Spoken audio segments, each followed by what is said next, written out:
यह घटना 2018 के आखिरी महीनों की है और यह मुझे मेरे एक परिचित राहुल वर्मा ने बताई थी।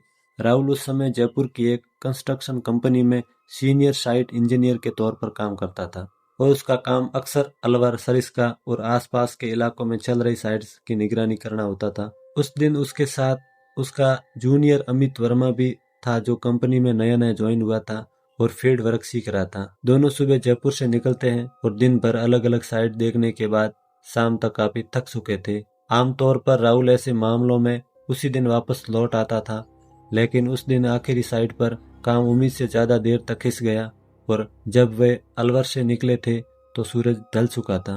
अमित ने गाड़ी चलाते हुए कहा कि इतनी रात में पहाड़ी रास्तों से लौटना ठीक नहीं रहेगा और पास ही में कहीं रुक जाते हैं। राहुल ने थोड़ी देर सोचा और हामी भर दी, क्योंकि सच कहे तो वह खुद भी थक चुका था। रास्ते में उन्होंने एक लोकल टैक्सी ड्राइवर से गेस्ट हाउस के बारे में पूछा तो ड्राइवर ने सामान्य लहजे में बताया कि पास ही एक ठीक ठाक गेस्ट हाउस है, लेकिन जाते जाते उसने ये भी कह दिया कि साहब, इधर भानगढ़ का इलाका पड़ता है। ये बात सुनकर अमित हंस पड़ा और बोला कि वही भूत प्रेत वाला भानगढ़। ड्राइवर ने कोई मजाक नहीं किया, बस शीशे में देखकर बोला, दिन में तो सब ठीक है, लेकिन रात में उधर जाना मना है। राहुल ने इस बात को हल्के में ले लिया, क्योंकि वह खुद ऐसे किस्सों को ज्यादा तवज्जो नहीं देता था। गेस्ट हाउस पहुंचकर दोनों ने चेक किया। कमरे साधारण थे लेकिन साफ थे। नेटवर्क थोड़ा कमजोर था और टीवी पर सिर्फ लोकल चैनल चल रहे थे। डिनर में अभी समय था तो अमित ने कहा कि थोड़ी देर बाहर टहल लेते हैं, दिन भर की थकान भी उतर जाएगी और भूख भी लग जाएगी। राहुल ने भी हामी भर दी और दोनों पैदल ही बाहर निकल पड़े। शुरू के 20-25 मिनट बिल्कुल आम थे। कच्ची सड़कें, इक्का दुक्का घर, कहीं से बर्तन धोने की आवाजें, कहीं दूर मंदिरों की घंटी। दोनों अपनी अपनी नौकरी की बातें करते, सैलरी और अपने आने वाले प्रोजेक्ट की बातें करते रहे। अमित बीच बीच में मजाक करता रहा और राहुल उसे समझाता रहा कि फील्ड में किन किन बातों का ध्यान रखना चाहिए। किसी को यह एहसास नहीं हुआ कि वह धीरे धीरे उस इलाके की ओर बढ़ रहे हैं जहां आसपास के घर खत्म हो जाते हैं और वो रास्ता वीरान होने लगता है। जब राहुल ने पहली बार गौर किया तो उसे लगा कि काफी देर से कोई आवाज नहीं सुनाई दे रही है, न गाड़ियों की न लोगों की, सिर्फ हवा की हल्की सरसराहट थी। अमित ने भी मजाक में कहा कि यहाँ तो बड़ा सुकून है। तभी राहुल की नजर कुछ टूटे फूटे ढांसों पर पड़ी जो दूर दूर फैले हुए थे। उसे हल्की सी असहजता महसूस हुई, लेकिन उसने कुछ नहीं कहा। अमित आगे बढ़ गया और उसने पीछे पीछे चलते हुए देखा कि रास्ता अब पहले जैसा नहीं लग रहा। जमीन थोड़ी उबड़ खाबड़ हो गई थी और हवा में अजीब सी ठंडक घुल गई थी। तभी अमित रुक गया और बोला कि उसे लगा जैसे किसी ने उसका नाम लिया हो। राहुल ने हंसकर कहा कि थकान की वजह से ऐसा लग रहा होगा, लेकिन सच यह था कि राहुल को भी कुछ सेकंड पहले ऐसा ही महसूस हुआ था। दोनों फिर चल पड़े, लेकिन अब उनकी बातें अपने आप कम हो गई थी।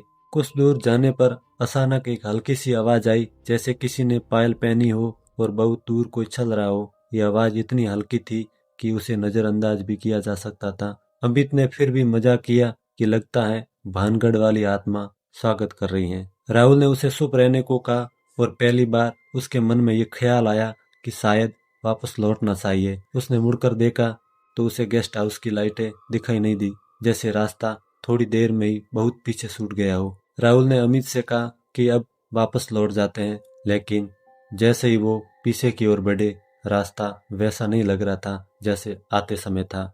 मोड़ ज्यादा थे, पेड़ पहले से पास लग रहे थे और चारों ओर खामोशी और गहरी हो गई थी।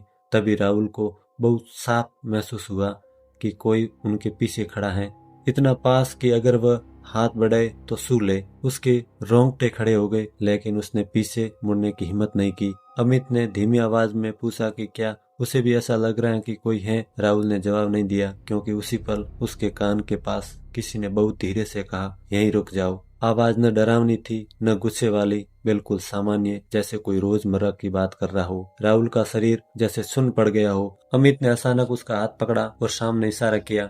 थोड़ी दूरी पर एक औरत खड़ी थी, सफेद से पुराने कपड़े, खुले बाल और चेहरा आधा अंधेरे में।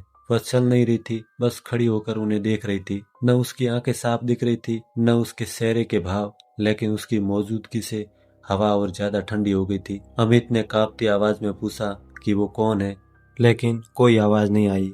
बस कुछ सेकंड बाद वही औरत जैसे धीरे धीरे पीछे की ओर खिसकने लगी और अंधेरे में घुल गई। उसी पल दोनों को लगा जैसे सांस लेना मुश्किल हो गया हो। राहुल ने अमित को खींचा और दोनों बिना रास्ता देके भागने लगे। कितनी देर भागे किसी को याद नहीं, बस इतना याद है कि जब वे रुके तो गेस्ट हाउस के बाहर थे, जमीन पर बैठे हाँफ रहे थे और आसपास हल्का हल्का उजाला होने लगा था। गेस्ट हाउस का स्टाफ बाहर आया, उन्हें पानी दिया और पूछा क्या हुआ, लेकिन दोनों कुछ नहीं बोल पाए, बस एक दूसरे को देख रहे थे। सुबह जब राहुल ने अपने जूते उतारे तो देखा कि तलवों पर गीली मिट्टी जमी थी और पैरों पर लाल से निशान थे, जैसे बहुत देर तक किसी ठंडी जगह पर खड़े रहे हो। अमित ने उस दिन के बाद उसने अपना ट्रांसफर करवा लिया। राहुल आज भी भानगढ़ के बारे में बात करते हुए हंसता नहीं है। वह बस इतना कहता है कि कुछ जगह सच में ऐसी होती हैं जहाँ इंसान अकेला नहीं होता, चाहे उसे दिखाई दे या नहीं।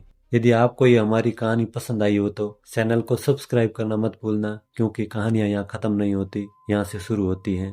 Thank you.